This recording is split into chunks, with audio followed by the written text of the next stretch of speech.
The holographic paint dispersed in perfect molecular clouds as Maya Chen guided 8-year-old Marcus through his first neural synced art session. The child's brainwaves translated into cascades of azure and gold that floated in the classroom's projection field, his wonder at painting with pure thought radiating through the shared emotional feedback network. "Miss Maya, look! The colours know what I'm feeling." Marcus's neural crown flickered with excitement, sending ripples of joy through Maya's empathic interface. Maya smiled, her own neural implant barely visible beneath her dark hair.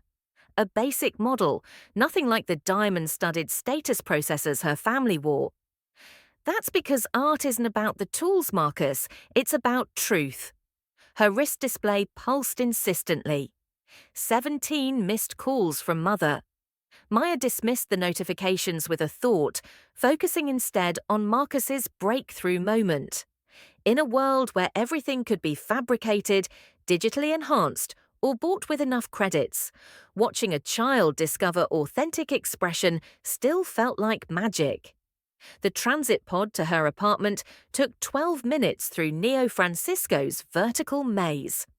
Maya's building existed in the city's middle tier, not the glittering spires where her family lived, but worlds above the foundation levels where sunlight never reached. Her one-bedroom unit was small but warm, filled with physical art pieces she'd made with her own hands.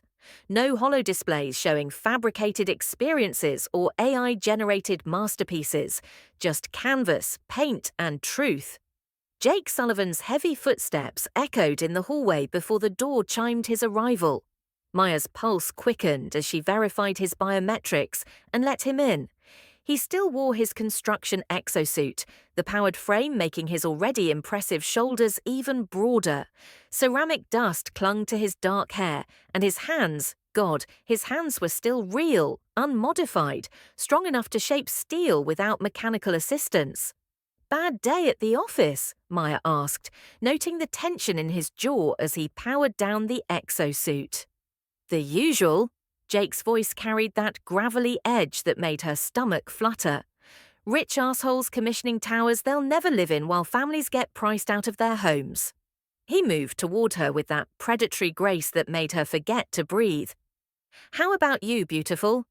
Your family still pretending you don't exist?" Before she could answer, he spun her around her tiny kitchen, their bodies fitting together perfectly despite their height difference. Maya had always been small, but Jake made her feel delicate rather than diminished. She fed him noodles from her chopsticks, savoring the way his lips brushed her fingers. "You know what I love about you," he murmured against her neck, his breath sending electricity down her spine. "You see beauty everywhere, even in me." The moment shattered as Maya's neural implant chimed with an incoming priority call. Victoria's perfectly sculpted face materialized in their shared visual field, her sister's expression broadcast directly into Maya's mind through the family's private network. "Maya, darling." Victoria's voice carried that synthetic warmth that came from too many social enhancement algorithms. "You simply must come to Robert's engagement party. The Vanderbergs are flying in from the Mars colonies. It's at their estate. You know, the one that made Architectural Nexus's top 10 for 2087. Maya tried to disconnect, but Victoria held the neural link with the aggressive persistence that came from her premium social interface package. "I'm working tonight, Vic, and I have plans." Maya gestured toward Jake, who was watching the conversation with barely concealed irritation. "Plans can change, sister. Robert specifically asked for you. He says you're the only one who remembers who he used to be before all the success programming." The guilt hook landed perfectly. Maya's youngest brother had been different before their parents enrolled him in the elite success protocol. Warmer, more spontaneous. Now he moved through life with the calculated precision of someone whose personality had been optimized for maximum social and financial achievement. "Fine, but I'm not staying long." Victoria's smile broadcast satisfaction directly into Maya's emotional receptors. "Wonderful. Oh, and Maya? Do try to dress appropriately. The Vanderbergs are very particular about presentation. Maya spent the next hour in her bedroom, staring at her limited wardrobe through her augmented display. Her sister owned clothes that cost more than Maya's annual salary, garments woven with smart fiber that adapted to social situations, jewelry that projected wealth status directly into observers' visual cortex. Maya had a simple black dress and her grandmother's pearl earrings. Jake watched from her doorway as she worked her magic with needle and thread, adding hand-embroidered details that her AR interface couldn't replicate. His gaze felt like a physical touch. "You're going to knock them dead," he said, his voice rough with something that made her skin flush. "But if they don't see how incredible you are, that's their loss."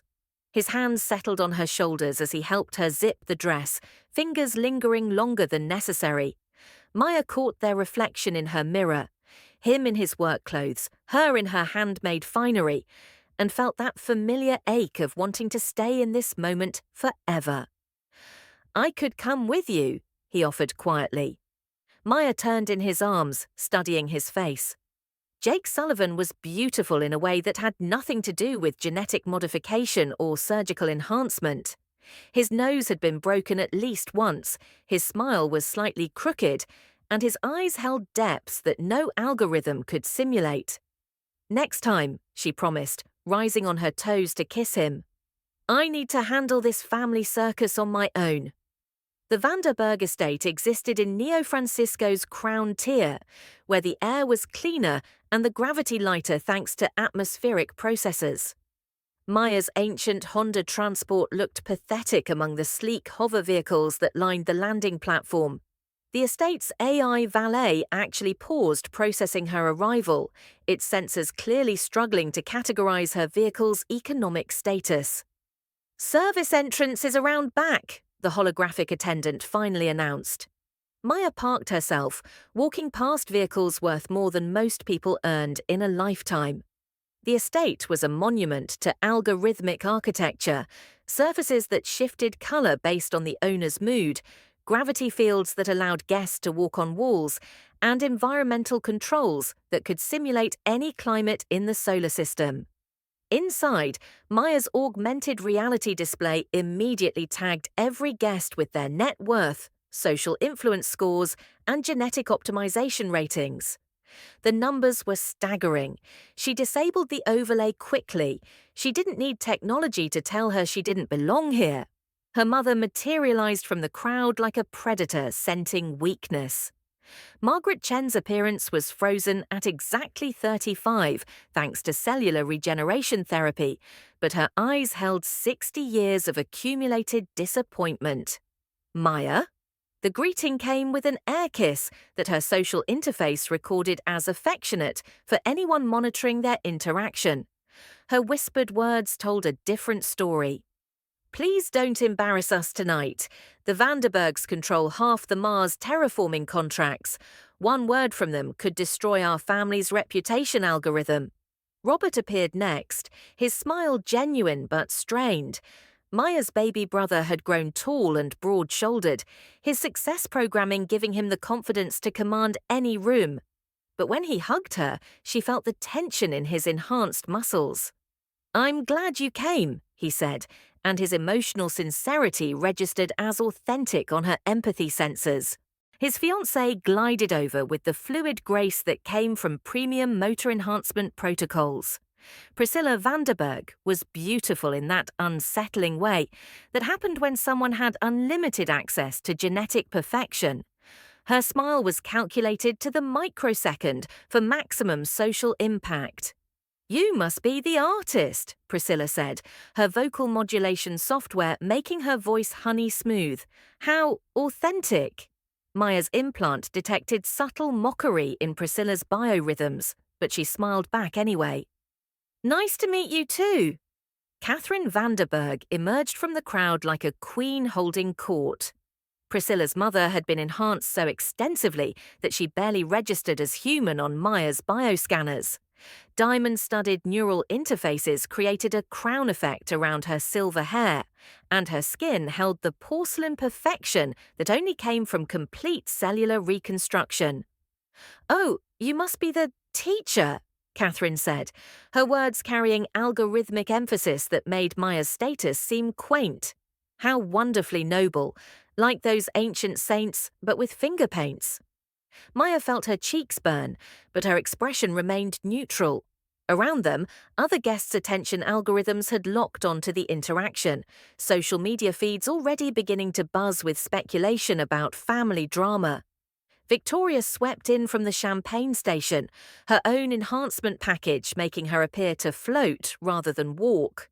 "Still in that adorable little apartment, Maya?" "Well, rent stabilization is a blessing, isn't it? Some of us just aren't built for vertical mobility." The barb hit home. In a world where your residential tier literally determined your social status, Maya's middle-level address marked her as permanently small-time. Her sister's penthouse existed in the clouds above the city, where only the most successful were permitted to live. At dinner, the attacks continued with surgical precision. Catherine regaled the table with stories of Priscilla's influence network, connections to Mars colonial governors, entertainment moguls, genetic research pioneers. Then she turned to Maya with predatory interest. "And what do you do for excitement, dear?" Maya's neural interface automatically optimized her response for maximum social appeal, but she overrode the suggestion. "I volunteer at community centers, help kids find their voice through art." How quaint. Catherine's smile triggered Maya's threat detection algorithms. "Priscilla chairs 3 interplanetary charity networks. Real impact, you understand. Though I suppose every cause needs its ground-level support." Around the table, Maya caught her father's uncomfortable expression. Henry Chen had built his fortune in the early days of neural interface technology, but success had cost him his voice in family matters. He watched his daughter being verbally dissected, but said nothing. Robert kept shooting Maya apologetic looks that his emotional regulators couldn't quite suppress. Even through his success programming, he remembered being the awkward kid who'd rather read than network, who'd cried when their parents first enrolled him in personality optimization therapy. As the dessert course materialized from the table's molecular assemblers, Catherine stood with practiced grace, a champagne flute in one hand and a physical manila folder in the other. Deliberately archaic in a world of digital contracts. "Before we finalize our children's union, the Vanderberg family has a tradition." Her voice carried through the room's acoustic enhancement field, ensuring every word reached every guest.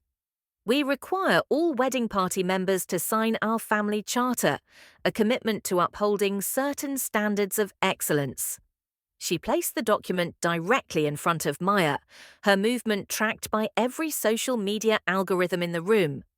Maya's AR display immediately analyzed the contract's contents, highlighting the most damaging clauses. Minimum income requirements that exceeded her teacher's salary by orders of magnitude, approved social circles that excluded everyone in her world, relationship standards that would disqualify Jake before the background check finished processing. It outlines appropriate career expectations, social behaviors, relationship standards, Catherine continued, her words flowing like honey over poison. "Nothing unreasonable, just ensuring everyone understands what it means to be associated with our family name." Maya's hands trembled slightly as she held the contract. Around the room, guests leaned forward with the hungry anticipation of people who'd paid premium prices for front-row access to social destruction. Their neural feeds were already composing posts, their influence algorithms calculating the optimal timing for maximum viral impact. Catherine's smile widened as she delivered the killing blow. "You have until midnight to decide, dear. Sign, or we'll understand if you prefer to step back from the festivities." The room fell silent, except for the soft hum of air recyclers and the barely audible whisper of social media algorithms processing the moment for posterity. All eyes focused on Maya, her family looking mortified by the public ultimatum, the Vanderbergs radiating satisfied superiority, the other guests practically vibrating with anticipation of drama. Maya's neural interface offered 17 different response algorithms, each optimized for various outcomes: graceful retreat, dignified protest, emotional breakdown calculated for maximum sympathy. She ignored them all, her finger hovering over her wrist display as a message notification appeared. A single text from Jake. "Whatever happens, I'm proud of you." Maya smiled, the expression genuine for the first time all evening, and began to type a response that would change everything. Act 2. The Pressure Cooker.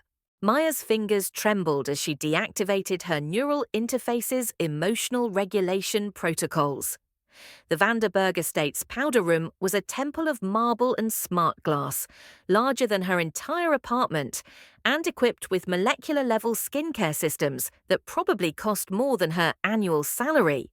She stared at her reflection in the mirror, watching as the surface automatically adjusted lighting to optimize her appearance. A cruel joke when she felt this small. The mirror's AR overlay offered 17 different makeup enhancement options, all designed to make her look more like the genetically perfected women outside. Maya dismissed them with a thought and focused on her own face. Unmodified, imperfect, real. Her wrist display chimed softly as she activated Jake's private channel. "This was a mistake," she typed, her biorhythms automatically encoding her emotional state into the message. "They're trying to force me out of my own brother's wedding." Jake's response came immediately through their encrypted neural link, his voice warm and rough in her inner ear. "Baby, you don't need their approval, you're worth 10 of them." Maya closed her eyes, letting his words anchor her. In a world where everyone's emotional responses could be monitored, manipulated, and monetized, Jake's voice remained her sanctuary. Authentic, unfiltered, entirely his own. "I know," she whispered back, "but Robert's a grown man with a fortune and a fiancé. You're not responsible for his choices." The bathroom's sensors detected elevated stress hormones and began dispensing calming pheromones into the air. Maya disabled the system with an irritated swipe. She didn't want artificial calm. She wanted to feel every sharp edge of this betrayal. When she returned to the main hall, her family had clustered near the gravitational art installation, a sphere of liquid metal that responded to the emotional resonance of nearby observers. Currently, it roiled with anxious reds and defensive golds as Margaret, Victoria, and Robert conducted their whispered conference.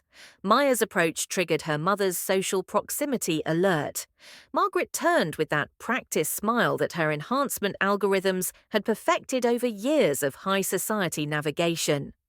"Maya, darling, perhaps you should consider—" Margaret's voice carried the modulated warmth that signaled a public conversation to anyone monitoring their social feeds. "This isn't really your crowd anyway." Victoria's expression shifted into what Maya had learned to recognize as her sister's helpful concern protocol. "The Vanderbergs are being generous, even offering this option. Most families in their position would simply—" "Would simply what?" Maya's voice cut through Victoria's carefully modulated speech. "Not invite the embarrassment." The gravitational sculpture flared bright crimson, responding to the sudden spike in emotional tension. Other guests began to notice, their attention algorithms automatically cataloguing the family drama for later analysis. Robert stepped forward, his success programming warring visibly with whatever remained of his original personality. His face cycled through micro-expressions too quickly for normal human perception, but Maya's basic neural interface caught the flickers of genuine anguish beneath his optimized confidence. "Maya, you know I want you there, but Priscilla's family—" He glanced toward his fiancée, who was watching from across the room with those perfect, predatory eyes. "They have certain expectations." The words hit Maya like ice water. Her own family, the people who were supposed to love her unconditionally, were willing to sacrifice her dignity to maintain their social climbing trajectory. The gravitational sculpture began spinning faster, its metallic surface reflecting their fractured relationships in distorted, painful clarity.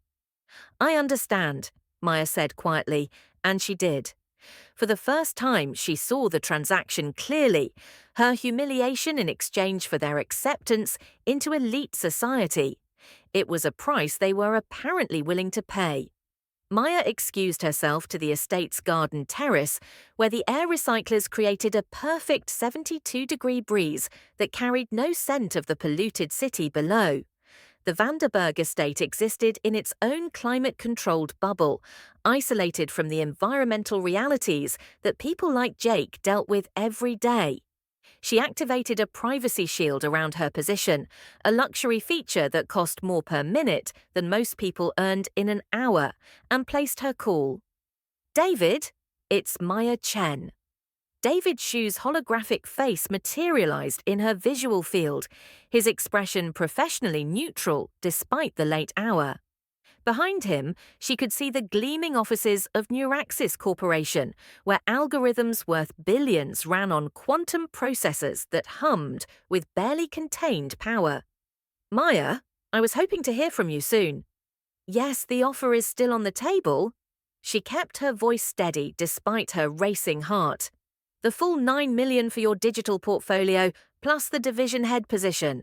The board was particularly impressed with your fusion of organic emotional resonance and quantum rendering techniques." Maya felt a smile tug at her lips.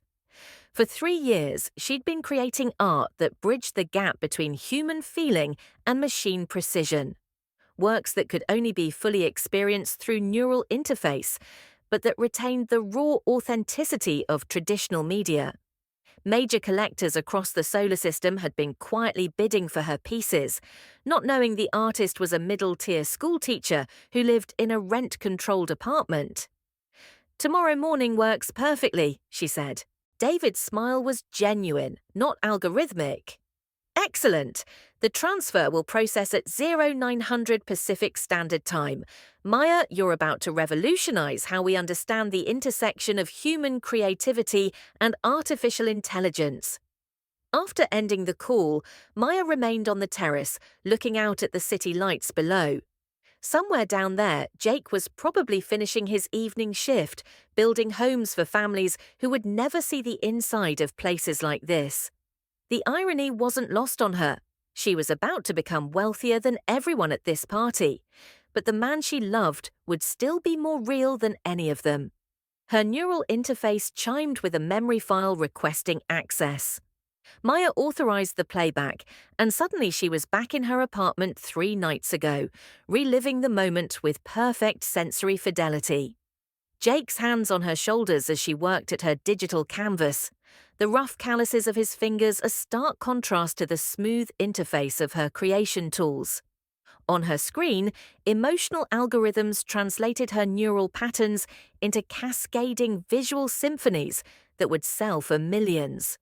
"You're incredible at this," Jake had murmured, his breath warm against her ear. His hands slid down her arms, and Maya felt her concentration fracture in the most delicious way. "When are you going to tell your family about the business?" Maya had paused her work, leaning back against his chest. "After Robert's engagement party. I don't want to overshadow his moment." Jake had turned her chair around, kneeling between her legs with that intense focus that made her forget everything else existed. "You know what I think? I think you're scared they'll still find a way to diminish it." The observation had hit too close to truth. Maya had kissed him to avoid answering, pulling him onto her lap as the digital masterpiece continued evolving on her screen behind them. Their kiss had been hungry, desperate, interrupted only by her wrist display chiming with another family crisis that demanded her attention. "What would I do without you?" she had whispered against his lips. "Lucky for you, you'll never have to find out." The memory dissolved as Maya's attention returned to the present. Through the terrace's smart glass, she could see the party continuing inside, a carefully orchestrated performance of wealth and status that felt increasingly hollow. She returned to find the pressure had intensified in her absence. Catherine van der Berg held court near the quantum champagne fountain, her words carrying through the room's acoustic enhancement system with surgical precision. Family standards aren't negotiable, Catherine was saying to a rapt audience of society reporters and influence brokers. When you're responsible for maintaining a legacy that spans multiple worlds, you simply cannot afford inappropriate influences. Maya's neural interface automatically tagged her as the subject of the conversation, highlighting the social media feeds that were already dissecting her appearance, her employment status, and her relationship prospects. The Vanderberg family's influence algorithms were methodically destroying her digital reputation in real time. Other guests had picked up on the dynamic, their behavior algorithms optimizing their responses based on social proximity calculations. Some looked uncomfortable, their empathy protocols registering the cruelty even as their social advancement subroutines prevented intervention. Others leaned forward with hungry anticipation, their neural feeds already composing viral content about the evening's drama. Priscilla materialized beside Robert with the fluid grace that came from extensive motor enhancement. Maya watched her future sister-in-law's perfectly calibrated expressions as she spoke in tones designed to carry just far enough. "Darling, your sister seems tense. Perhaps she'd be more comfortable if she didn't feel obligated to participate in things that are clearly outside her comfort zone." The words were delivered with synthetic sweetness, but Maya's emotional analysis subroutines detected the calculated cruelty beneath. This wasn't accidental social awkwardness. It was deliberate psychological warfare, conducted with the precision of someone who had been trained from birth in the art of elite social combat. Maya felt something crystallize inside her chest. This wasn't about her signing a charter or meeting arbitrary standards. This was about her family's willingness to sacrifice her dignity for social acceptance. They weren't defending her because on some fundamental level, they agreed with the Vanderbergs' assessment. She activated Jake's private channel, her fingers moving with steady purpose across her interface. "Can you get here in an hour? Wear your good shirt. I'm about to burn some bridges, and I want you here when I do it." Jake's response came immediately. "On my way, beautiful. Time to show them who they've been messing with." Something like that. Maya disabled her emotional regulation protocols entirely, feeling the full weight of years of accumulated slights and dismissals. Her family had been performing this calculation for decades, weighing her worth against their ambitions and finding her lacking. Tonight, they had simply made the math explicit. The evening's final act began as Catherine made a theatrical production of checking her diamond-encrusted chronometer, the gesture automatically triggering every social media algorithm in the room.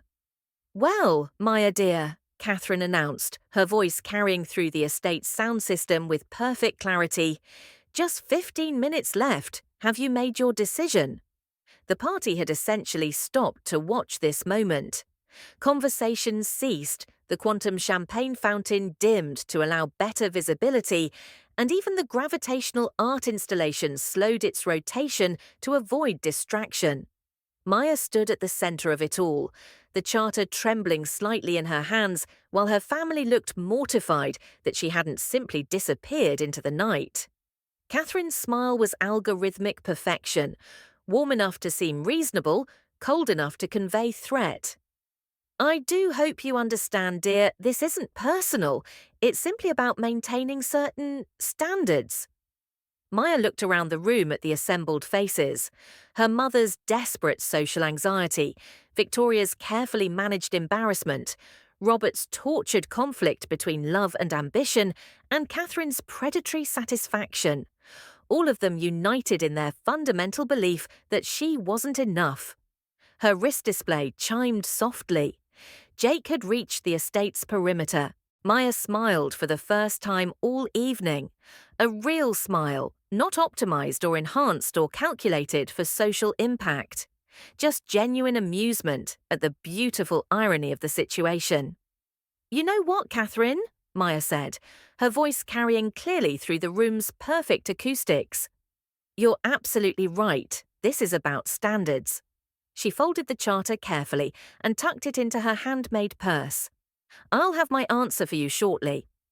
Maya walked toward the entrance hall with steady steps, leaving behind a room full of people who had spent the evening defining her worth in terms they had created, by metrics she had never agreed to accept. They thought they knew her story.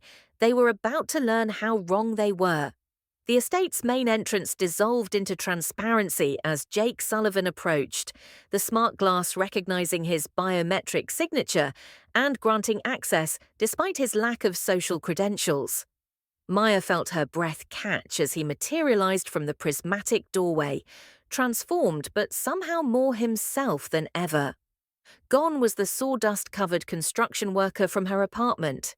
This version of Jake moved with the fluid confidence of someone who had never doubted his own worth, his perfectly tailored suit emphasizing the powerful build that came from years of real work rather than genetic modification.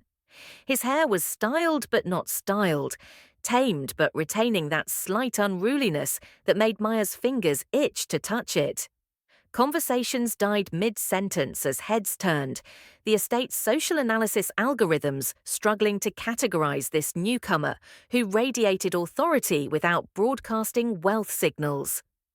Maya watched Catherine Vanderberg's expression flicker through micro-emotions too fast for unenhanced perception. Surprise, appreciation, calculation, and something that looked dangerously like interest. Jake's eyes found Maya across the crowded room, and the space between them seemed to compress. His smile was entirely for her, not optimized for social impact or calculated for maximum influence, just pure masculine appreciation that made her pulse spike. He moved through the crowd with predatory grace, guests unconsciously stepping aside despite their enhanced spatial awareness protocols. When he reached Maya, he didn't hesitate, didn't check for social appropriateness algorithms or optimize for public perception. He simply cupped her face in his hands and kissed her deeply, possessively, claiming her in front of everyone who had spent the evening diminishing her worth. "Sorry I'm late, babe," he said against her lips, his voice carrying easily across the now silent room. Traffic was hell. Maya felt her neural interface register a system-wide spike in attention metrics as every social media algorithm in the room focused on this moment. Jake's kiss had been a declaration of war in the most civilized possible way. He was marking his territory in front of apex predators who understood power dynamics better than anyone.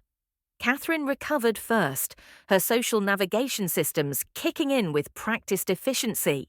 She looked Jake up and down with the calculating gaze of someone accustomed to evaluating potential acquisitions, her attraction subroutines clearly activated before her status-conscious overrides reasserted control. "And you are." Catherine's voice carried that particular modulation that meant she was broadcasting the interaction to her social network in real time. Jake extended his hand with easy confidence, his grip firm enough to register as dominant on Catherine's haptic feedback systems without triggering her threat detection protocols. "Jake Sullivan, Maya's boyfriend." His smile was disarming, entirely genuine, and somehow managed to convey that he was completely unimpressed by the opulence surrounding them. "Nice place you've got here." Maya felt a laugh bubble up from her chest, the first genuine emotion she'd experienced all evening that wasn't tinged with humiliation or anger. Jake's casual dismissal of the Vanderberg estate's grandeur was perfect, reducing Catherine's monument to wealth to the equivalent of a pleasant vacation rental. "Catherine, before I sign anything," Maya said, pulling out her wrist display with deliberate care, "I should probably disclose something for transparency's sake." She activated her banking interface, the holographic display materializing above her palm with crystalline clarity. The transaction record hung in the air like a weapon. $9 million transferred that morning from Neuraxis Corporation to Maya Chen, with a timestamp that proved she'd been wealthy before she'd ever walked into this party. I just sold my digital art collective to a major tech company, Maya continued, her voice warm but pointed. Turns out those finger paintings I've been working on evenings and weekends for the past 3 years caught some attention. The room went dead silent. Maya could hear the estate's environmental systems cycling, the quantum processors humming in the basement, and the soft whisper of social media algorithms processing this seismic shift in the evening's narrative. Margaret Chen's face cycled through expressions so rapidly that her emotional regulation systems began throwing error messages. Victoria's mouth opened and closed without sound, her vocal enhancement algorithms apparently overwhelmed by the data they were trying to process. Robert stared at his sister with something approaching wonder, as if seeing her clearly for the first time in years. But it was Henry Chen's reaction that made Maya's chest tighten. Her father's eyes filled with something that looked dangerously like pride, his enhanced emotional control systems unable to suppress the genuine joy spreading across his features. The funny thing is, Maya continued, stepping closer to Jake, who wrapped his arm around her waist in a gesture of casual possession. I was going to surprise everyone tonight. I've been living modestly because I believe money should serve purpose, not ego. Jake and I are using this money to start a foundation, building affordable housing with integrated community art spaces. Jake's timing was perfect, his words delivered with the casual confidence that came from absolute certainty in his partner's brilliance. Speaking of which, he pressed a kiss to Maya's temple that sent electricity down her spine. Architectural Nexus just confirmed they want to feature our first project as their cover story next month. The gravitational art installation in the center of the room began spinning faster, responding to the complex emotional resonance emanating from the assembled guests. Colors shifted through the spectrum: shock white, envy green, and something that looked suspiciously like ore gold. Maya picked up the charter, scanning it with theatrical precision, while her neural interface automatically analyzed each clause in real time. Let's see, minimum income requirements. Well, I just cleared $9 million this morning, so she made a show of checking that box. Social connections. I'm about to be featured on the cover of the solar system's premier architectural publication. Check.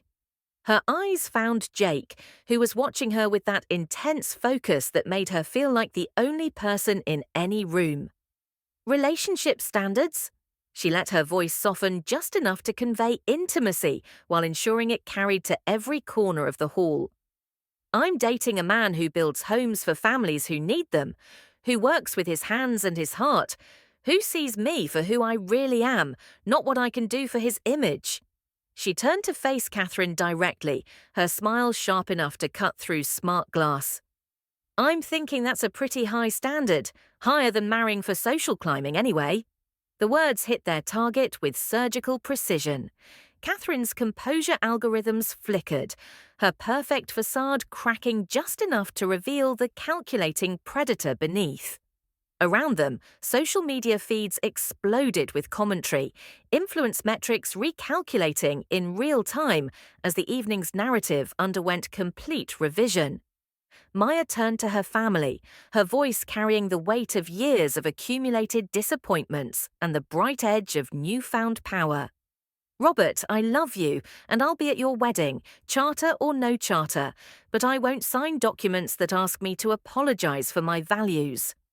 Her brother's success programming warred visibly with whatever remained of his original personality, his enhanced features cycling through micro-expressions that revealed the depth of his internal conflict. Maya's gaze shifted to her parents, her neural interface automatically analyzing their biometric responses and finding genuine regret mixed with stubborn pride. I spent years thinking I wasn't good enough for this family. Turns out I was playing a different game entirely. Victoria finally found her voice, her vocal enhancement systems giving her words a synthetic sweetness that couldn't quite mask the underlying desperation. Maya, we had no idea. No, you didn't, Maya cut her off gently but firmly. Because you never bothered to ask. You just assumed that because I chose to live differently, I was somehow less capable. She smiled at Victoria with genuine affection tinged with just enough steel to make her point. My adorable little apartment. I'm buying the building next month. Rent stabilization's about to be a moot point. Catherine attempted to recover, her social navigation algorithms desperately seeking a path back to dominance. Well, of course, we had no idea about your recent success. Perhaps we should revisit the Charter's requirements. Maya held up a hand, the gesture carrying enough authority to stop Catherine mid-sentence.